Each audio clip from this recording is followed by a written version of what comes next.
As small SUVs like this Honda HR-V are getting more popular, I still think it's important that they have some sort of off-road capability. Today we're going to take a deep dive in this 2022 Honda HR-V and see how their new real-time all-wheel drive system works.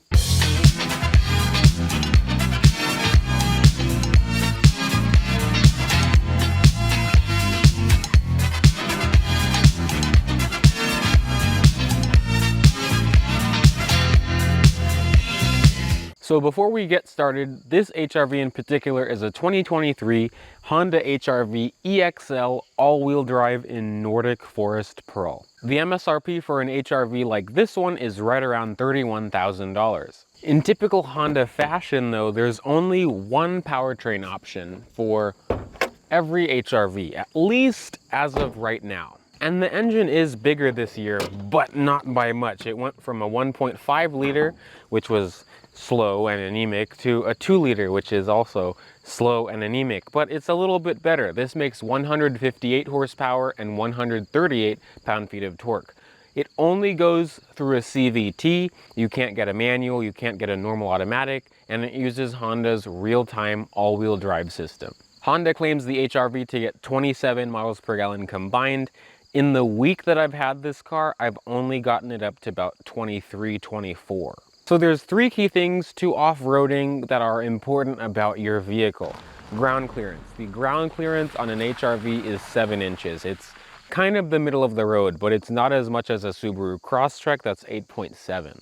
One issue about the HR-V that I've run into is how long the front of the car is. I don't necessarily understand it because the engine is so small, there's like a foot of room in front of it, so you don't need so much of an overhang because the approach angle, which is, this measurement, 15.5 degrees, which is not that great.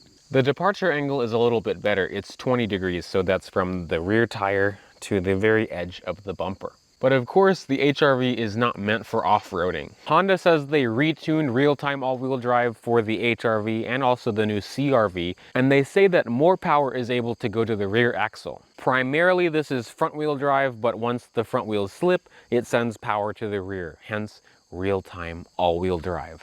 It is a mechanical system, but of course this is more towards fuel economy and on-road driving. So there's no limited slip differentials, there's no center locker, there's no advanced traction aids, but the traction control system is pretty decent at shifting power around, and we'll figure that out later as well. So in terms of off-road tech, actually, hang on.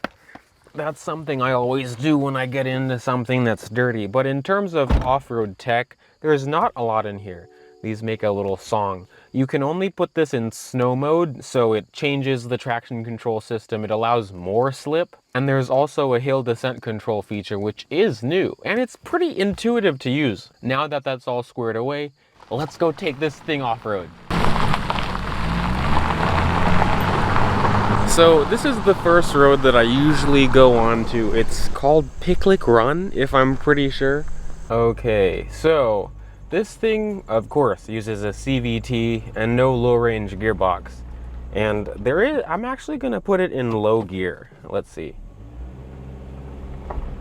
Does a bit better, but of course this will not have all the torque in the world. And of course, because this is an HR-V, I'm not taking it on the most difficult course I can find because it's not necessary to take it through that. I might be able to get a wheel up over here. Let's see here how it does. Oh yeah, hang on. Let's see. It's actually doing a pretty decent job at getting over. Yeah, not bad. I mean, but this isn't the craziest trail again. So ahead of me, it's pretty tame, but as I go up this trail a little bit more, it should be a little bit more technical.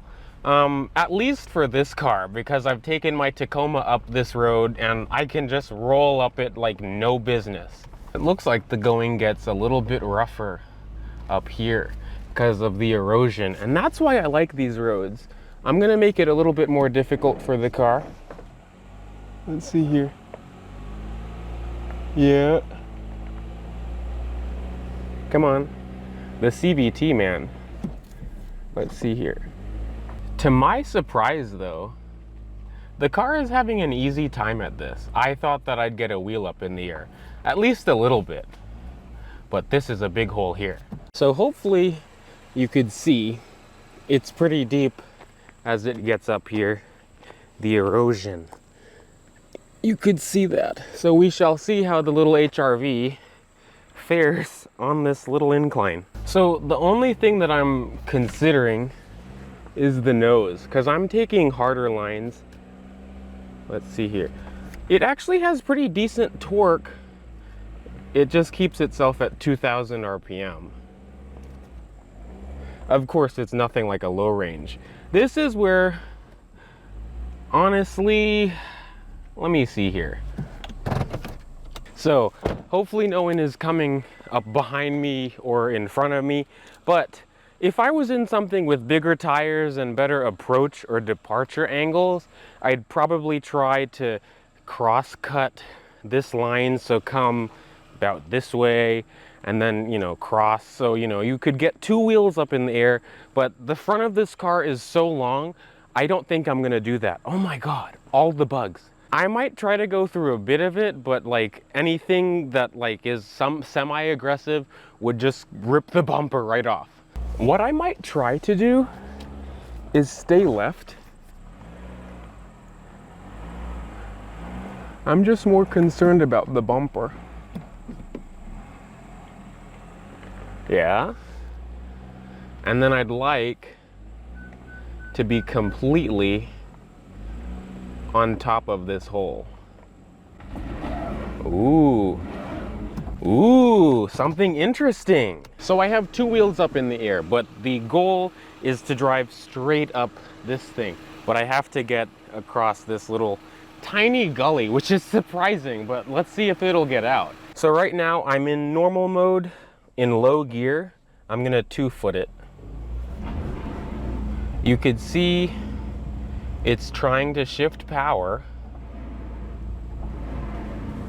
I'm matted. It won't do it. So that was just gas. Let's see if I do gas and brake.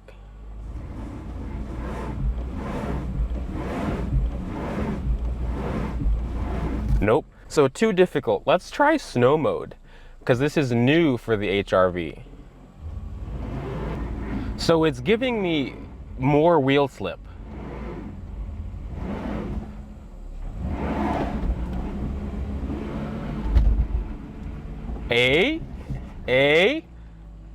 Wow!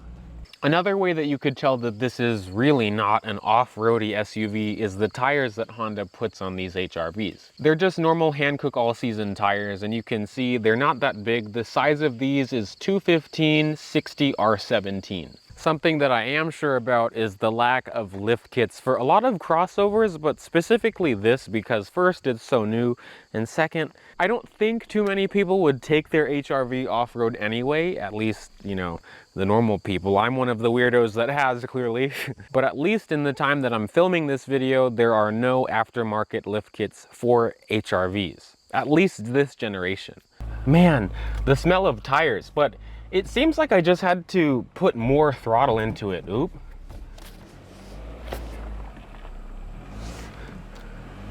The bumper is the only scary thing, because it hangs so low, but it's actually doing pretty decent. So I'm in snow mode. Let me put myself back in normal. So normal mode seems to limit more slip, as I'd expect, and snow mode just gives you a little bit more wheel spin. I'm actually kind of surprised with how it did that, because I didn't think it'd do it. So this is where I think I'd be a little bit concerned with my 7 inches of ground clearance, is the breakover angle. And that's directly in the middle of the car. Seems like it went over it fine. So now it's time to find some more interesting parts. Off-roading with this car has been fun. I mean, it isn't the most capable thing in the world, but it's still fun to just get out here. But off-roading with a truck, you could take bumps faster. This takes bumps very well for being a car off-road, because my XC90 did not ride this well. I mean, I think the shocks might have been blown, but this just feels a lot more solid. The XC90 felt like it was gonna fall apart. I've actually really come to like this car. I am not that sold on how it looks still, and it's been like a week of me looking at it and I still am like, this looks weird. Everything except the powertrain is fantastic. The CVT is all right, it's not bad, but it's just the engine. They should have put something more powerful in this. You don't need a lot of power, but just, it would be nice to have a little bit of pep. This is a snail. This really is. So you could see how torque is being shifted between each wheel.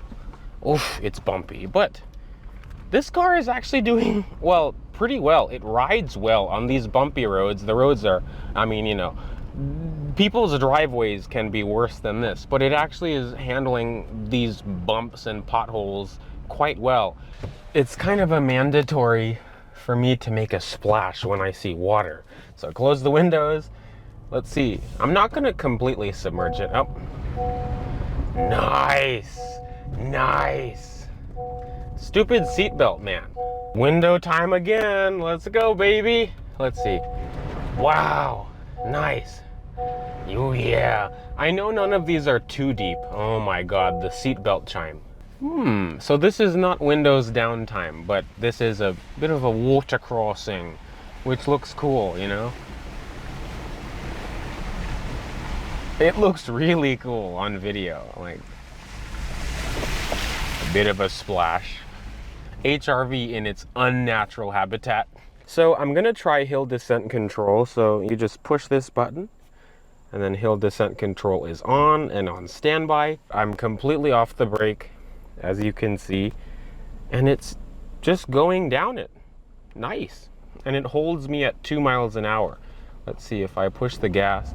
Ooh, that's how you slow down. So you use the gas and the brake to slow you down and speed you up. Interesting how this one works. And the slowest that it'll let me do it is 2 miles an hour. And it's actually, you know, holding me pretty well. But I just otherwise roll down this hill, like hill descent control off like this. Because, you know, I'm not going that quickly.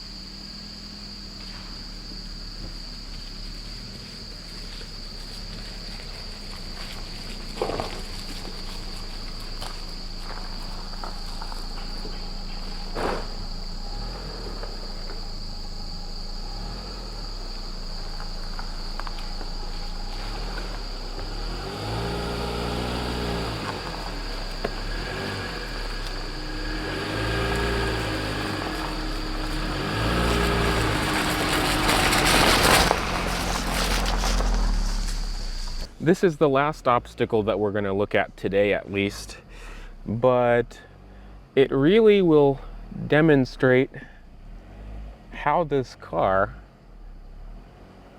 handles its traction control system. Now, I have to be careful because I don't have a low range, but this is the line that I'm going to take because this has a limited amount of approach and only 7 inches of ground clearance. But I'm going up here and I should get 2 wheels up in the air. Okay, so now I have 2 wheels up in the air. So we shall now see how it manages its traction control system. Now I'm just in normal mode. I'm not in snow mode. Traction control is on. So it's slipping, but I noticed something. I'm just gently applying more throttle. You can see how it's trying to bite. Okay, now, look at this. Now, I want to make sure where my nose is.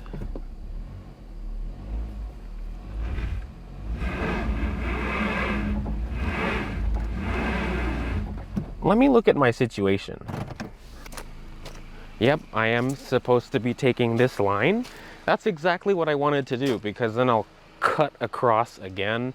I'm not anywhere dangerously close to this tree, so it should, with traction control, walk up this. Well, not walk up it, but it'll work itself up it. So I always put myself in low, and see, look at that. Look at that. Yep, and now I just want to walk this up, because I'm not in the mood to keep driving up this cliff. But that's impressive that this did that.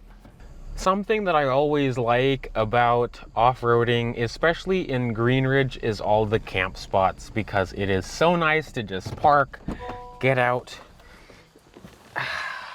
and just explore nature. But that wraps us up for this off-road review of this 2023 Honda HR-V. I had a lot of fun filming this video, and this little car surprised me quite a bit in the dirt and the mud and, you know, over the river and through the woods. But grandma's house is not any nearby. What am I talking about? I don't know, but thank you for watching this video. Thank you, Honda, for providing me with this HR-V to film. And for those of you that also go off-roading, I have a lot of content from years ago that's still worth watching that I'll put up here. And then there's plenty more videos, not just with the HR-V, but anything else that I can get my hands on. But I'll see you all in the next video. Thank you for watching, and I'll see you later. Bye, peeps.